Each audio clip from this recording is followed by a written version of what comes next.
Hi, Kylie. How are you doing today? Hello, I'm good. All right. Good So to see you. nice to see you as well. Thank you. So, how's everything been going with you? It's going okay. I'm still visiting with my children. Mm-hmm. Instead of the once a week now with the monitored visits for an hour, I get to have the weekend visits now. So Okay. So how's that going? I had my first one last weekend. It was great. Me and the kids had a blast. But it was hard when of course they had to have to watch them leave, and so that other than that, we had fun. Okay.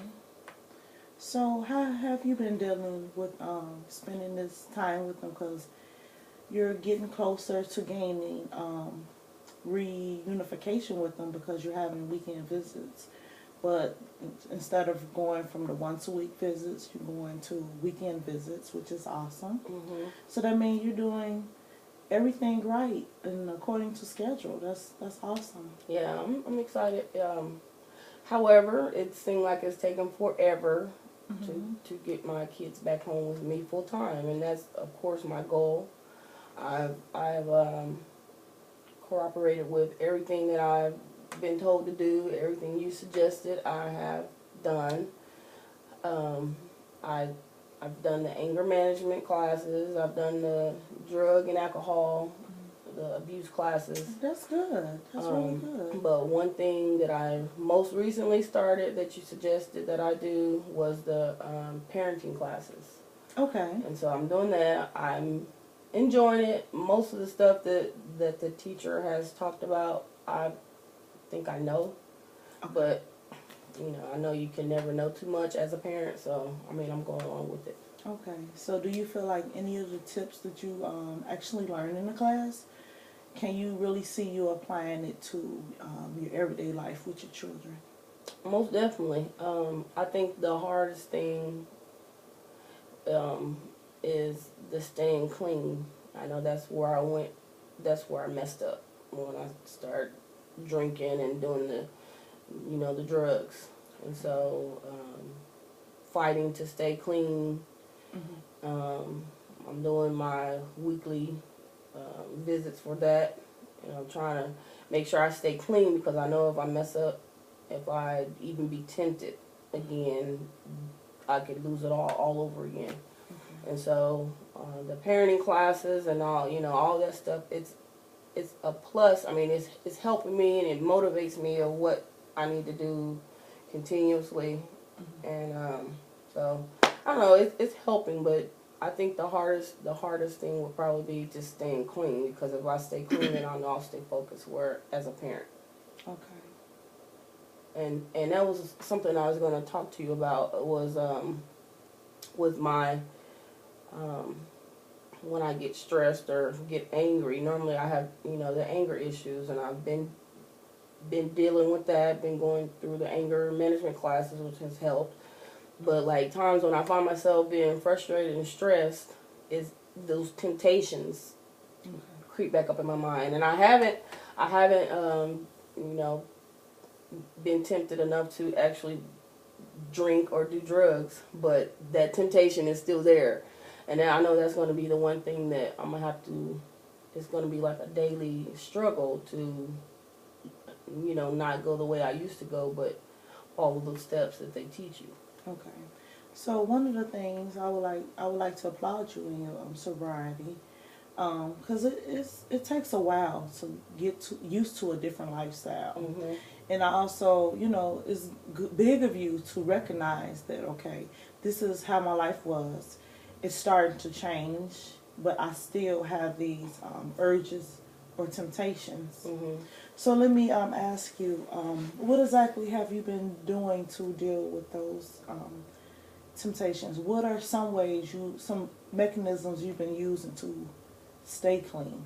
Well, for one, I carry a picture of my children with me good. at all times. I like that. And I look at them, and I also remember times when they leave and our weekend visit, and they have to go back to the foster care. I remember their faces and the discussions that we have, them being disappointed for having to leave. Mhm. You know, basically them being punished for my own something that I did. Mhm. So I don't want to have to go through that again. But just I try to recite the things that we learn, the steps that we're learning in the Alcohol Anonymous, Drug Anonymous, and even in our parenting classes. I try to recite those things to myself. Okay. Also, like I'm reading my Bible more, Mhm. so just trying to stay positive in that way. That's awesome. I'm glad that you're finding different ways to cope with certain things that get you down. Mm-hmm. You know what? But let me ask: do you think it's someone that when you're feeling this certain kind of way, is it someone that you can kind of talk to? Just like a support system where you can like call your dad or one of your sisters or a neighbor or a friend or maybe even one of your church members, and you just be like, hey, I need someone to talk to. This is what I'm feeling. This is what I'm going through. Just someone who can lend a ear to you Yeah. when you're feeling like that, so you feel like you won't have to turn to drugs or alcohol. Is there someone that you feel that would mind being that ear for you? Well, I mean, I know of course I have my family, Okay. but I mean, some stuff I just don't want to open and discuss with them. Like, I don't want to put that worry on them. Right. They see me doing well, and then to have to call them and be like, okay, this is the problem. I don't want to have that constant thought in their mind, wondering, okay, is she going to mess up again? So I'm kind of guarded. I don't want to talk to them about it. Okay. And then as far as the people in my church, of course, there's, ministers and there's women in the church that I could talk to, but I don't really know them all that well yet. So I mean, if I just push come to shove, if I had to, I know I could. But I think the number one place that I would go to would be the hotline. Okay. That's a good suggestion. I would call that number before I would just open up and discuss with someone at the church or my family. All right. Well, here's a suggestion, if you don't mind. You could, if you feeling stress, you could express that stress to your family. Mm-hmm. They really don't have. They really don't need to know that you might be tempted, but that might be an outlet where somebody can understand you and just talk you down off that ledge. Not like you're literally on the ledge, but sometimes life make you feel like you feel like you're about to head over. Most definitely. And maybe they can talk you off of that, like emotional ledge, let's say.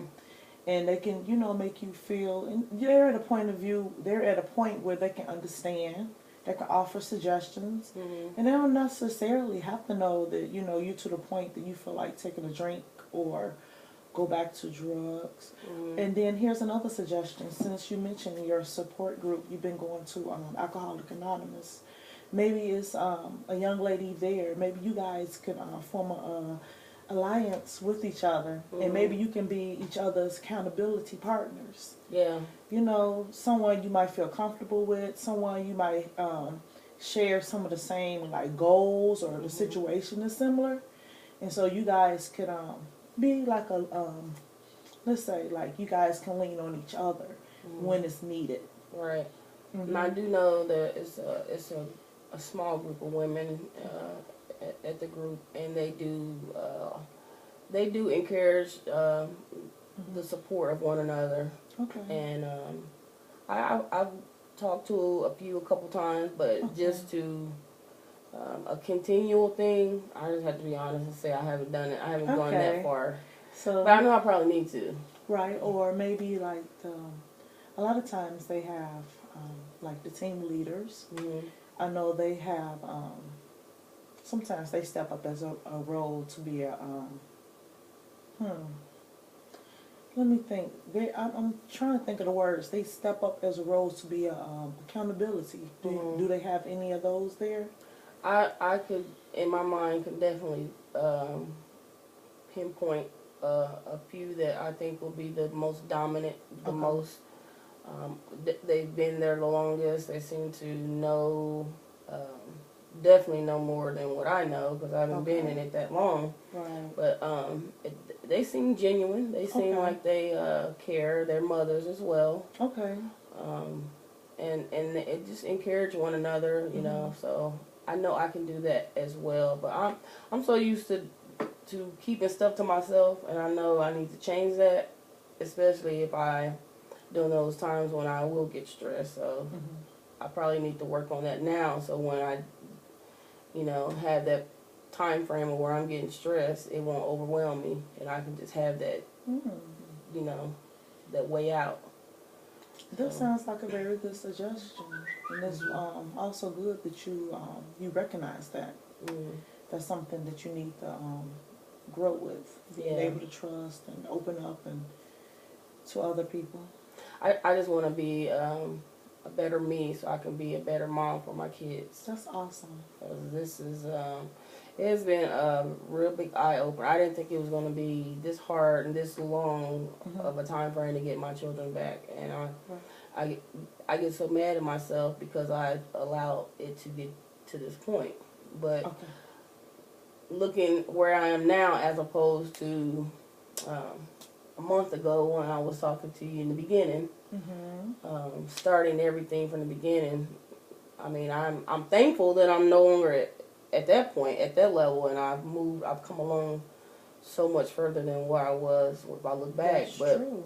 I just feel like it just seems like enough is not enough. I've done everything, I'm doing everything, and it just still seems like it's taking forever. You know, you brought up some very strong points compared to the beginning. You know, you were still, within your struggles, but you're growing. You're getting Mm-hmm. strong. I see your strengths, and they're really improving. Just think, a couple of months ago, you lost your children. You went to a drug facility, and I just applaud you again because nobody made you do it.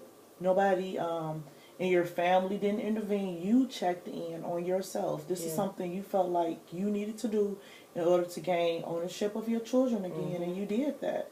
So I know sometimes in life we look at the goals we haven't accomplished yet, but I want you to start focusing on all the things you have done Okay. because you are making strides to getting better, to getting stronger. Mm-hmm. You're reunifying your family. Mm-hmm. So I applaud you. Thank you. You're really doing an awesome Thank job, you. Kylie. I'm sorry. So, Kylie, this is our time. Was there anything else you wanted to talk about before we departed? I was I think my biggest thing was just letting you know how I was having those stressful moments of the urges, and Yeah. so now that I've discussed that with you, I know I need to maybe open up a little bit more Okay. to the help that's there. Okay. So I'll do that. So you are thinking about reaching out to some of the women, or you are thinking about reaching out to family members? Maybe I'll work on them all, but I think definitely, most likely, we'll reach out Okay. to the ladies in the group. Maybe not all, but maybe that one in my mind, that I think is the most dominant. Okay. That seems to have the most knowledge. All right. She's an older lady, so. Okay. But I'll keep that in mind too. Maybe I could speak to my parents about it, and I mean, I know they want the best for me, so. They both sound awesome. So I really think that would be good for you. Okay. Just to be able to verbalize, get all that stress off you. Yeah. So if one feel like it's just all weighing heavy on your shoulders or on your heart. Because that's normally how it has been. Really? Yeah. Right. So you're doing good. Thank you. All right, so this is our time, and I would like to see you in 2 weeks. Okay. All right. Bye. Thank you. Bye.